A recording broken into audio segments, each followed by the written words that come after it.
السلام علیکم ناظرین، پاکستان ٹاک فورم کے ساتھ میں ہوں آپ کا ہوسٹ محمد ذوالقرنین۔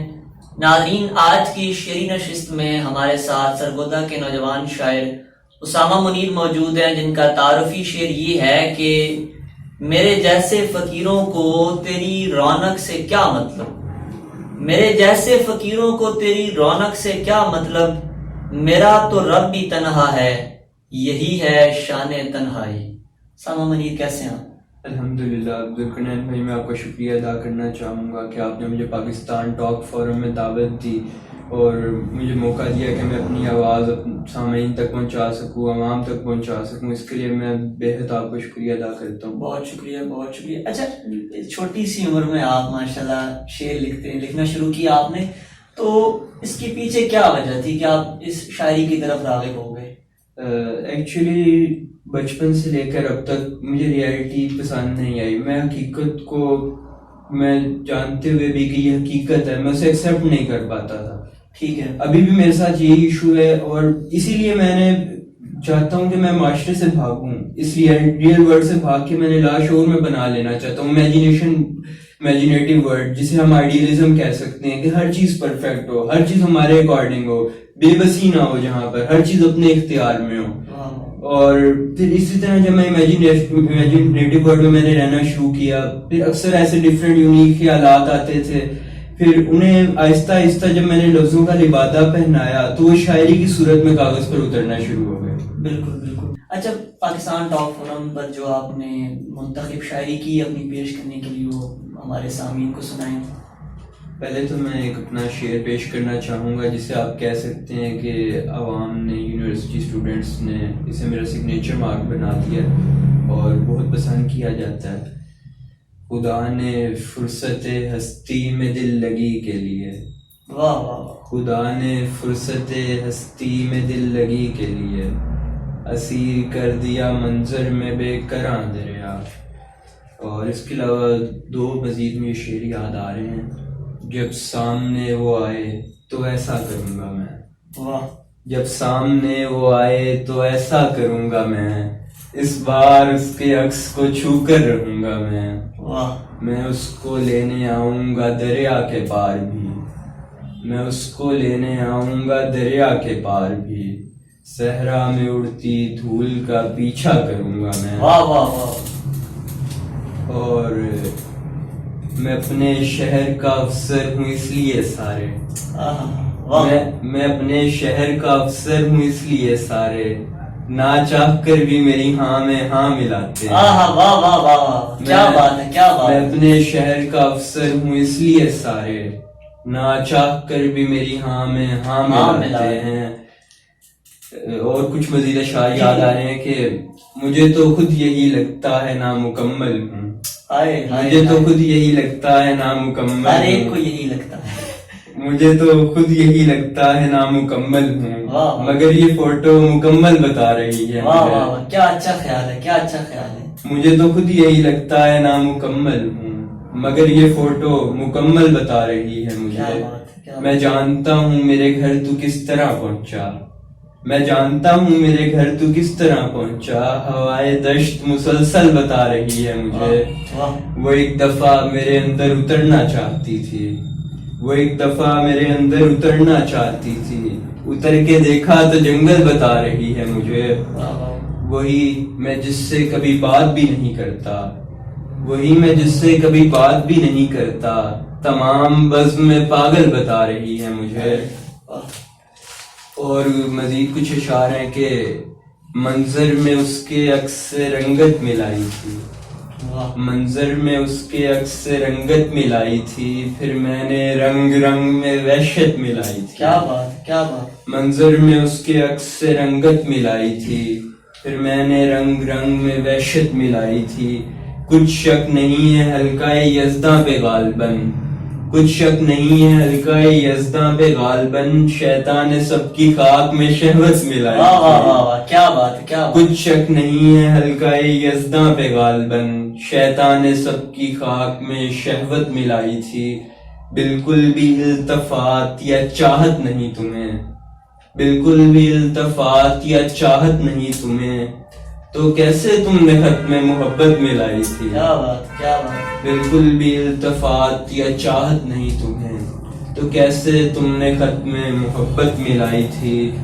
ٹیبل کے ایک کونے پہ راجا کی لاش ہے، ٹیبل کے ایک کونے پہ راجا کی لاش ہے، مٹھی میں چند سکے ہیں، ہاتھوں میں تاش ہے.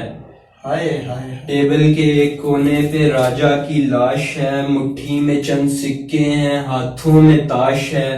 مجھ کو سنا رہی ہے محبت کی داستاں، یہ جو تیری کلائی کے اوپر خراش ہے.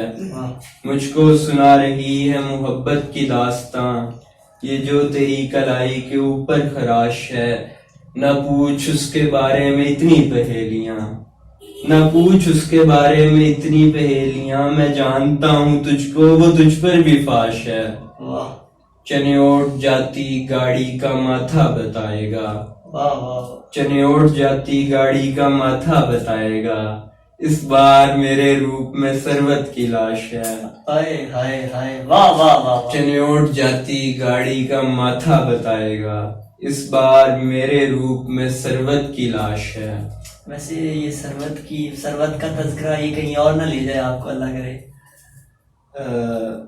پھر بات نہیں آتی ہے کہ ریئلسٹک ورڈ سے جب میں امیجنیٹو ورڈ میں جاتا ہوں وہاں پر اس طرح کے خیالات آتے ہیں، تو پھر اب اس میں میرا اختیار نہیں ہے. اب میرے اراؤنڈ جو باتیں چل رہی ہیں وہی میرے مائنڈ میں نہیں ہے. میرا انوائرمنٹ ایسا ہے کہ شاید کہنا نہیں چاہیے، لیکن اگر میں لائف سے فیڈ اپ ہو چکا ہوں اور میں پھر ایسی خوش کلامی کرتا ہوں یا خوش اچھے اشعار لکھتا ہوں تو پھر یہ منافقت ہوگی. بالکل انسان آپ کے اندر جو آپ فیل کرتے ہیں آپ اس کا اظہار کرتے ہیں. بالکل ٹھیک ہے جی جاری. ایک سورج جو کبھی سر پہ اٹھایا میں نے، ایک سورج جو کبھی سر پہ اٹھایا میں نے، اپنی اوقات سے نکلا تو بجھایا میں نے. اب مجھے کوئی معافی دے خدایا تو بھی، اب مجھے کوئی معافی دے خدایا تو بھی، بے خیالی میں تیرا روپ بنایا میں نے. اب مجھے کوئی معافی دے خدایا تو بھی، بے خیالی میں تیرا روپ بنایا میں نے. پہلے الجھن میں بنایا تھا تمہارا چہرہ، پہلے الجھن میں بنایا تھا تمہارا چہرہ، اور پھر اس کو محبت سے سجایا میں نے.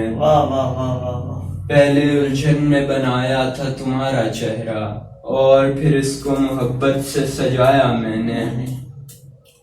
ادو ہوا تھا جو بابا کا جنتوں میں کبھی، ادو ہوا تھا جو بابا کا جنتوں میں کبھی، وہ اژدہا بھی تو منظر میں ساختہ ہوتا.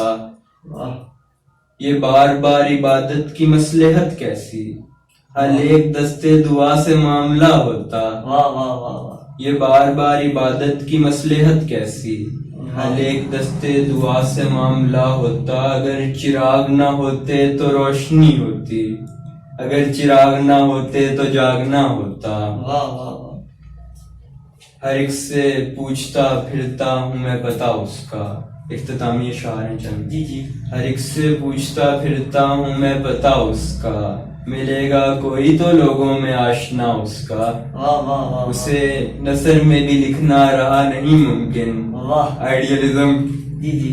اسے نثر میں بھی لکھنا رہا نہیں ممکن، کہاں سے ڈھونڈ کے لاؤں میں قافیہ اس کا. اسے نثر میں بھی لکھنا رہا نہیں ممکن، کہاں سے ڈھونڈ کے لاؤں میں قافیہ اس کا. وہ مجھ سے بات کرے گا میرے قبیلے کی، وہ مجھ سے بات کرے گا میرے قبیلے کی، سمجھ میں آئے گا یوں بھی تو سلسلہ اس کا. خدا سے ملنے کو آیا ہوں ساتویں جانب، خدا سے ملنے کو آیا ہوں ساتویں جانب، کشش جہاد کا مرکز ہے حاشیہ اس کا. بہت. ویسے آپ کافی ذو معنی اور مشکل اشعار لکھتے ہیں، کیا وجہ ہے؟ مجھے نہیں لگتا. اچھا ویسے سامعین کو تو لازمی لگے گا کیونکہ مجھے بھی لگا ہے. شاعری کا مجھے جہاں تک میرے ساتھ نے مجھے بتایا، جہاں تک مجھے معلوم ہے، شاعری کا کوئی مطلب نہیں ہوتا. ہر پڑھنے والا اسے اپنے انداز میں لیتا ہے، ویژنگ اینگلز ڈیفرنٹ ہوتے رہتے ہیں. کیونکہ آج ہم دیکھتے ہیں نا کہ جہاں وہ راشد نے لکھا ہے یا غالب نے لکھا ہے یا فیض نے لکھا ہے، ان معیارات کو چھوڑ کے آج جو ٹرینڈ چل پڑا ہے وہ ایک جو عام سہل اور سادہ اشعار ہیں جو ڈائریکٹلی آپ کے ذہن پر اثر کرتے ہیں، بالکل سادہ سلیس. وہ آج کل عوام پسند کر رہے ہیں. بالکل ایسے. اچھا آپ کے ہم اثر جو نوجوان ہیں ان کو آپ کیا پیغام دیں گے کہ وہ ادب کیوں پڑھیں, اس کی طرف کیوں راغب ہوں؟ ادب بیسیکلی ہمیں جینے کا کرینہ سکھاتا ہے.